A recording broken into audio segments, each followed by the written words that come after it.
আমরা আমূলিক আমলে দেখতে পাইছি যে কখনো কোনো জায়গায় যদি আন্দোলন মিছিল মিটিং কোনো কিছু হয় মানববন্ধন হয় তখন আমূলিক সরকার সবসময় কি করত, তারা দোষারোপ দিয়ে দিত ওই যে বিএনপি জমাতের লোক, বিএনপি জমাতে এই ঘটনা ঘটিয়েছে, তারা এই ধরনের কাজ করেছে। বর্তমানে কি এরকম হয়? কমেন্ট করবেন ভাই, কমেন্ট করবেন।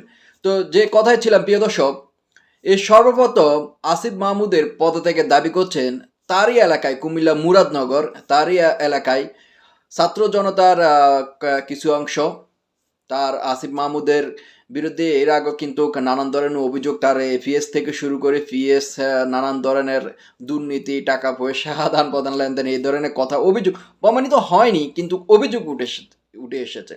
তো এবার তার এলাকায় মুরাদনগরে ছাত্র জনতার বৈষম্য বিরোধীর কিছু একাংশ তারা ব্যানার ট্যানার লাগিয়ে তারা মানববন্ধন করতেছে, মিছিল করতেছে আসিফ মাহমুদের পদত্যাগ। এর মধ্যে পুলিশ এসে বাধা দিয়েছেন।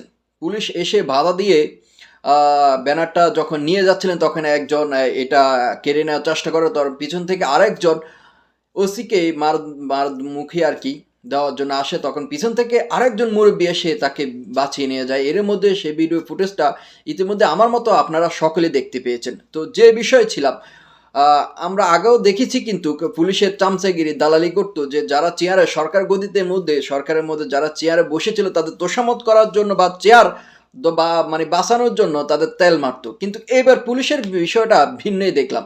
পুলিশে বলতেছে আমাদের কাছে গোয়েন্দা ভিত্তিকে আমাদের কিছু রিপোর্ট আছে বা ছবি আসছে যে এরা যারা এখন বৈষম্য বিরোধী বা ছাত্র আন্দোলন বা ছাত্র জনতা মিলে মিছিল করছে, সেখানে ছাত্রলীগ আমূলিক মিলে এই ধরনের কাজ করতেছে, এই ধরনের পুলিশের বক্তব্য আসছে। তাদের কাছে গোয়েন্দা মানে ভিত্তিতে রিপোর্ট আছে। যদি প্রশাসন উপরস্থ কর্মকর্তারা যদি নির্দেশ দেয় তাহলে ওইসব লোকদের বিষয়ে মানে বিরুদ্ধে ব্যবস্থা নিতে পারবে। তা আমি এখানে বলবো, আচ্ছা এখানে তো অনেকগুলো নারী মেয়েদেরকেও দেখলাম, অনেক মানুষকেও দেখলাম, সবাইকেই সেখানে ছাত্রলীগ আমূলিক করে না? আমার প্রশ্ন, আপনারা কমেন্ট করবেন, সবাইকে আমূলিক ছাত্রলীগ করে ওইখানে ওই মুরাদনগরে কি বৈষম্য বিরোধী কোনো লোকজন নাই নাকি জামাত বিএনপির কোনো লোকজন নাই?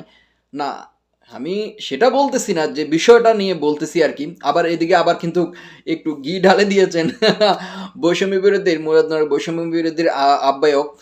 তিনি বলেছেন যে যারা এই ধরনের আজকে কাজ করেছে, মানববন্ধন করেছেন, তারা কেউ বৈষম্য বিরোধী ছাত্র আন্দোলনের বা বৈষম্য বিরোধী কোনো কমিটির মধ্যে কোনো সাথে সম্পর্ক নেই, এই ধরনের কথা বলেছেন বৈষম্য বিরোধীর আহ্বায়ক।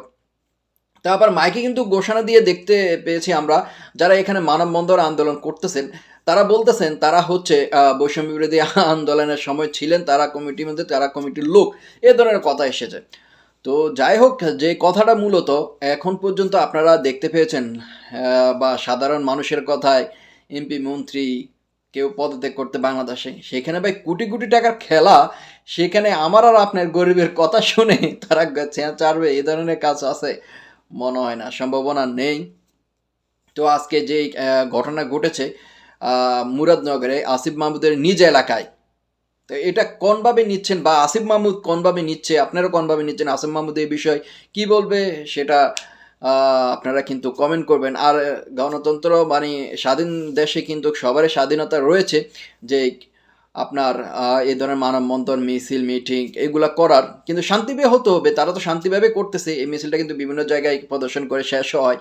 তো এখানে অনেকের দাবি, অনেক ধরনের কথা বলছে বৈষম্য বিরোধী ছাত্র আন্দোলন, তারা বলতেছে যে এখানে ছাত্রদল মিলে উস্কানি দিয়ে আওয়ামী লীগের ছাত্রলীগের লোক এনে এই ধরনের কাজ ঘটিয়েছে, অনেকে অনেক ধরনের কথা বলতেছে। তো এই বিষয় নিয়ে আপনাদের মতামত অবশ্যই কমেন্ট বক্সে। ভিডিওটা ভালো লাগলে অবশ্যই শেয়ার করবেন। আমরা চাই যে ওই যে আগের দিনের মতো একজন আরেকজনের উপর দোষারোপ থেকে বাঁচিয়ে আমরা সত্যতাটাই জানতে চাই।